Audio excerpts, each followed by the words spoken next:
ফিরে এলাম বিরতির পর। কালীগঞ্জ উপনির্বাচনে কার্যত সবুজের ঝড়, বড় ব্যবধানে জয়ী তৃণমূলের আলিফা আহমেদ। দ্বিতীয় স্থানে বিজেপি প্রার্থী আশিস ঘোষ, তৃতীয় স্থানে বাম কংগ্রেসের প্রার্থী কবিল উদ্দিন শেখ। তৃণমূলের ঝুলিতে 1,01,672 ভোট এবং বিজেপি পেয়েছে 52,529। জয়ের মার্জিন 49,143। কালীগঞ্জ উপনির্বাচনে সবুজ ঝড়, বড় ব্যবধানে জয়ী হয়েছেন তৃণমূল প্রার্থী আলিফা আহমেদ। দ্বিতীয় স্থানে রয়েছে বিজেপি প্রার্থী আশিস ঘোষ, তৃতীয় স্থানে বাম কংগ্রেস প্রার্থী কবিল উদ্দিন শেখ। তৃণমূলের ঝুলিতে রয়েছে 1,01,672 ভোট, বিজেপি পেয়েছে 52,529 ভোট। দ্বিতীয় স্থানে বিজেপি প্রার্থী আশিস ঘোষ, কিন্তু প্রথম স্থানে তৃণমূল কংগ্রেস। সবুজ ঝড় কালীগঞ্জ জুড়ে, সেই উন্মাদনার ছবি আমরা দেখতে পেয়েছি।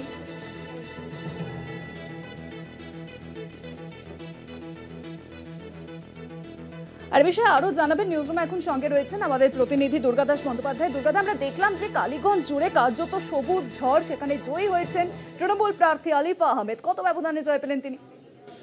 দেখো, এখনো পর্যন্ত যেটা জানা যাচ্ছে যে কালীগঞ্জ বিধানসভা কেন্দ্রে আলিফা আহমেদ পেয়েছেন 1,01,672 ভোট এবং তার নিকটতম প্রতিদ্বন্দ্বী বিজেপির আশিস ঘোষ তিনি পেয়েছেন 52,529 ভোট। অতএব তিনি জয়লাভ করলেন আলিফা আহমেদ 49,143 ভোটে। প্রসঙ্গক্রমে বলে রাখি যে কালিয়াগঞ্জ বিধানসভা যে কেন্দ্র, সেই বিধানসভা কেন্দ্রে 2021 সালে নাসির উদ্দিন আহমেদ তৃণমূল কংগ্রেসের, তিনি পেয়েছিলেন 1,11,696 ভোট এবং তার নিকটতম প্রতিদ্বন্দ্বী বিজেপির অভিজিৎ ঘোষ পেয়েছিলেন 64,709 ভোট এবং নাসির উদ্দিন আহমেদ জিতেছিলেন 46,986 ভোটে।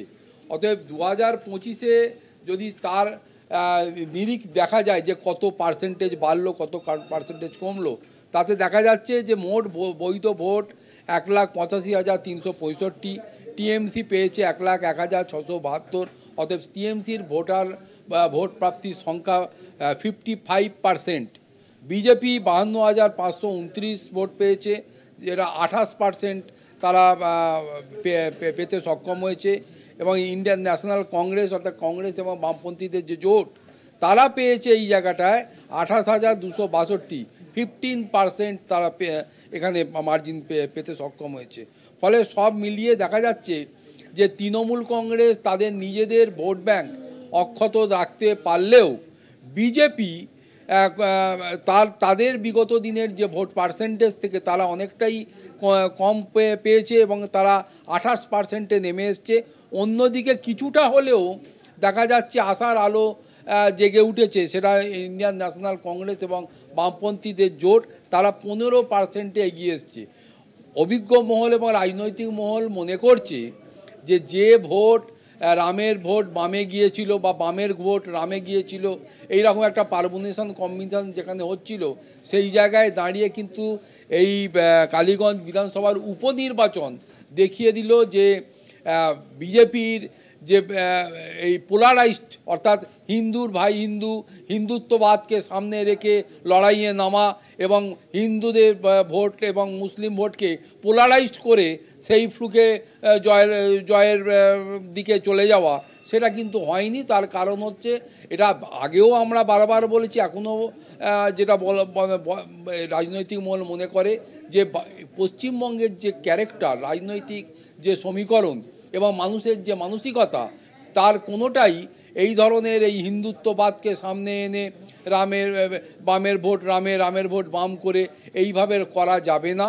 তার কারণ হচ্ছে যে এখানে সহনশীল মানসিকতা নিয়ে মানুষ চলে, তাই হিন্দু মুসলমান নির্বিশেষে তারা একসাথে থাকতে চায় এবং সমৃদ্ধ রাজ্য গড়ে তুলতে চায়। মমতা বন্দ্যোপাধ্যায় এবং তার সরকারও ঠিক এই পথে, এই আদর্শকেই মানুষের কাছে নিয়ে যান। কিন্তু এই জায়গায় দাঁড়িয়ে এই গুজরাট বা উত্তরপ্রদেশ বা অন্যান্য যে সমস্ত বিজেপি শাসিত রাজ্যগুলো তারা যেভাবে এই হিন্দুত্ববাদকে সামনে এনে ভোটকে পোলারাইজ করে যে এই ধরনের লোকসভা বা বিধানসভা নির্বাচনে জয়লাভ করার রাস্তা পরিষ্কার করেন, সেটা পশ্চিমবঙ্গে সম্ভব নয়। এটা কিন্তু আবার বুঝিয়ে দিল 2026-এর আগে পশ্চিমবঙ্গের এই কালীগঞ্জ বিধানসভার উপনির্বাচন। 2024-এর যে লোকসভা নির্বাচন কালীগঞ্জের ফল হয়েছিল, সেই লোকসভা নির্বাচনেও কিন্তু দেখা গেছে যে তৃণমূল কংগ্রেস মোট প্রাপ্ত ভোট তাদের ছিল 94,018, মোট ভোট সংখ্যায় পার্সেন্টেজে 46.85% তারা ভোট নিজেদের কাছে ধরে রাখতে সক্ষম হয়েছিল। অন্যদিকে বিজেপি 63,245 অর্থাৎ 31.52% ভোট তারা ধরে রাখতে সক্ষম হয়েছিল।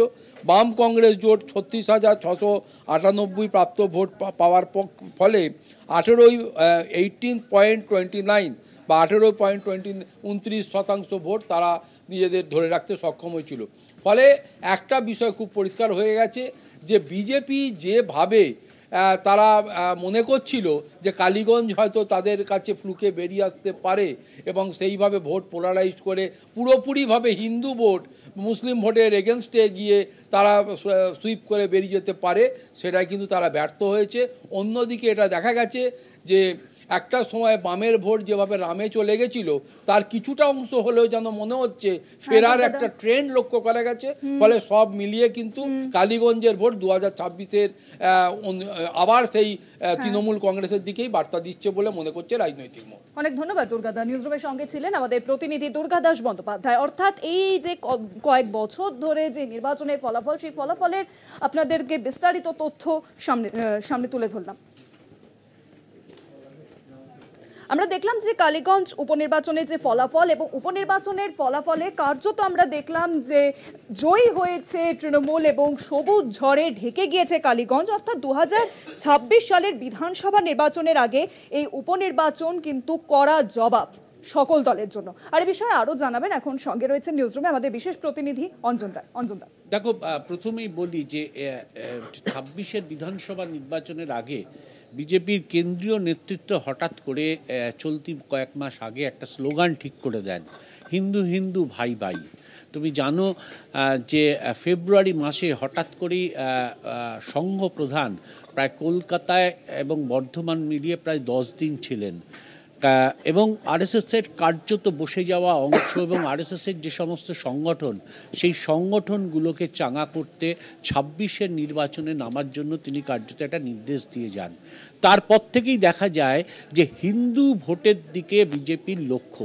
কেন্দ্রীয় নেতৃত্ব এসে পরিষ্কারভাবে বলে দিয়ে যায় যে সংখ্যালঘু এলাকায় বুথ কমিটি করতে হবে না, যা করো হিন্দু এলাকায় করো। অর্থাৎ পরিষ্কার একটা ক্লিয়ার ইন্ডিকেশন যে হিন্দুত্বের ভোটের দিকে লক্ষ্য রাখো। সেই লক্ষ্যকে সামনে রেখেই স্লোগান হয় বিজেপির নতুন স্লোগান, হিন্দু হিন্দু ভাই ভাই। হিন্দুত্ব ভোটকে একত্রিত করবার চেষ্টা করা এবং এই চেষ্টারই একটা প্রচেষ্টা বলতে পারো ছিল কালীগঞ্জের এই উপনির্বাচন। সেখানে তারা চেয়েছিল যে শাসক দলের হিন্দু ভোটে হানা দেওয়া এবং সেখান থেকে ভোট বিজেপিতে নিয়ে আসা। বিজেপি এমনিতেই দাবি করছে যে 5 থেকে 10% হিন্দু ভোট যদি তারা নিয়ে আসতে পারে তাহলে 26-এ তারা ক্ষমতায় আসবে।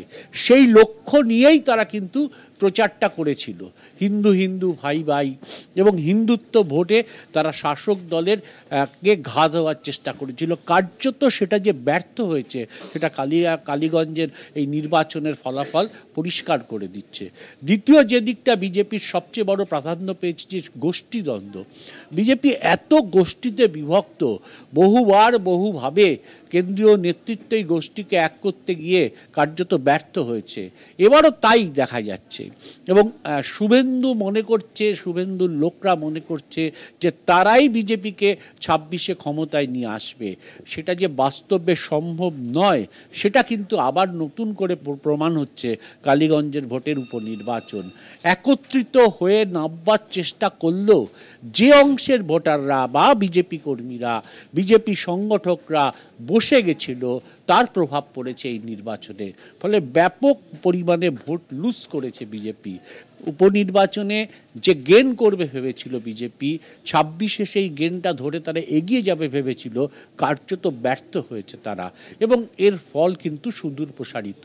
26-এও তারা যদি নিজেদেরকে পরিবর্তন না করে, স্লোগানের পরিবর্তন না করে, পশ্চিমবঙ্গের সাম্প্রদায়িক সম্প্রীতিকে তারা যদি মাথায় না রাখে, শুধু যদি হিন্দুত্ব করে, তাহলে 26-এ তাদের ভরাডুবি হবে বলে ইতিমধ্যেই দলের মধ্যে গুঞ্জন উঠতে শুরু করেছে।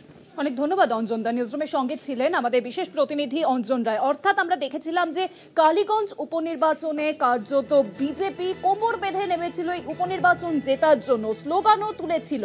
পাশাপাশি দেখা গেল সেই স্লোগানে বলা হয়েছিল যে হিন্দু হিন্দু ভাই ভাই, হিন্দু ভোট এক করো, কিন্তু সেই স্লোগান দেখা গেল যে কাজেই লাগলো না, কারণ বিজেপির যে সাংগঠনিক গোষ্ঠীদ্বন্দ্ব, সেই গোষ্ঠীদ্বন্দ্বকে কার্যত সামনে চলে আসছে, যার জেরে কি এই স্লোগানের পরেও কালীগঞ্জ উপনির্বাচনে দেখা গেল যে বিজেপি জায়গায় করতে পারলো না। সেখানে দেখলাম যে তৃণমূল কংগ্রেস বিপুল ব্যবধানে জয় পেয়েছে, বিপুল অঙ্কে জয় পেয়েছে এবং সবুজ ঝড়ে কার্যত ঢেকে গিয়েছে কালীগঞ্জ।